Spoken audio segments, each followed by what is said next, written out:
A night of nostalgia, a night of history, a night of spectacle as Bellator MMA rolled into the jam-packed Toyota Center in Houston, Texas, live on Spike. But it began with business. In the featherweight division, Emanuel Sanchez has been on a roll. Every time we see him, Jimmy, he gets a little bit better. And every time we see him, there's a similar pattern. His opponent starts out aggressively, starts out with success. In this case, it was Pineda with the takedown, the jiu-jitsu attack. Sanchez, though, using his submission defense, and then round 2 and 3, he starts turning the tide, getting takedowns of his own, ground and pound. Pineda started out hot, but got cool later in the fight.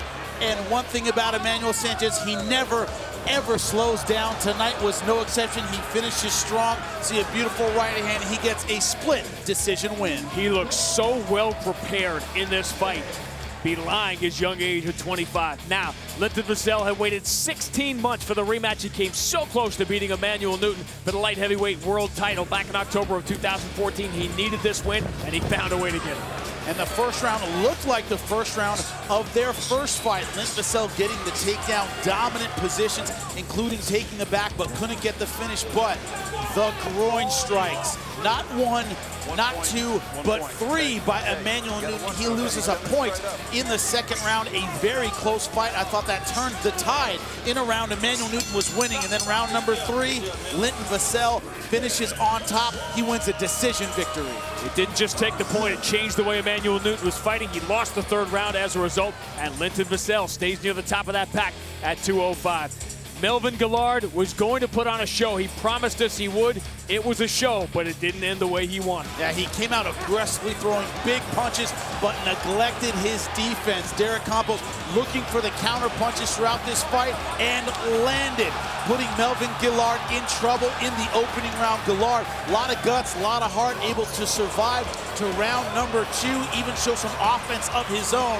But that second round proved to be the last one Guillard would see. The left hook started off, and then against the fence, look at this barrage of punches. The young assassin goes down by KO. 52 professional fight for Melvin Guillard, Cowboy Cerrone, and that man, Campos, the only one to ever knock him out. This was about spectacle. Nobody could look away, even if you wanted to. Kimbo Slice and Dada 5000. Kimbo starting out throwing punches, but surprising everyone with takedowns, getting full mount.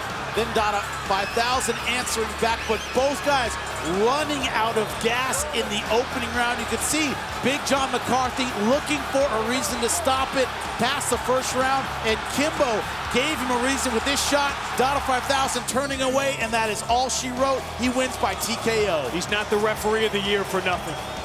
Kimbo Slice survived, and then 23 years after all the controversy, 21 years after the rematch, which forced more controversy, I guess we should have known Shamrock and Gracie could end no other way. And it was a knee to the groin right here. Ken Shamrock feeling the pain, turning away. The referee did not see it. Gracie gets full mount and ends and gets the first TKO win of his career. Ken Shamrock very disappointed. For the latest Bellator news and information, it's Bellator.com. Next Friday, Bellator's bantamweight title is on the line. He dropped him. When champion Marcos Galvo battles his protege, former champ Eduardo Dantas. Dantas wants that belt back. Plus 2 heavyweight contenders. Good night. Czech Congo and Vinicius Spartan meet in the cage. Oh! Bellator MMA presented by Miller Lite. Live next Friday at 9 on Spike.